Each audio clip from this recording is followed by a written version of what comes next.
Hello everyone. ఇప్పుడు మనము Europe ఖండంలో ఉన్నాం కదా. ఇది ఏ దేశం అంటే హంగేరీ దేశము. ఇది బుడాపెస్ట్ ఎయిర్పోర్ట్. సో ఇక్కడ ప్రతి ఎయిర్పోర్ట్లోనూ ఇట్లాంటి కార్లు పెడతారు. సో ఇక్కడ ఆడి R8 అనే కార్ అయితే పెట్టారు.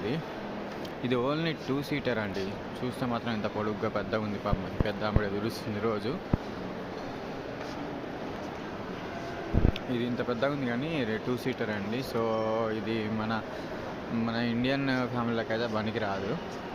ఇక్కడ ఫారెన్లో చూస్తున్నారా అండి, అది ఇంజన్. ఇక్కడ ఫారెన్లో ఇట్లాంటి కార్లు ఎందుకు కొంటారంటే ఇక్కడ విడాకులు తీసుకోవడం అన్నది కామన్ కాబట్టి వాళ్ళు ఒక్కరో ఇద్దరో ఉంటారు ఒక ఫ్యామిలీలో. సో ఇట్లనే ఇట్లాంటి కార్లలో అయితే వాడుకోవచ్చు. ఇప్పుడు మన ఇండియాలో అనుకోండి, గంపటి పిల్లల్ని తీసుకుపోయి ఎడ కూర్చోబెడతాం చెప్పు.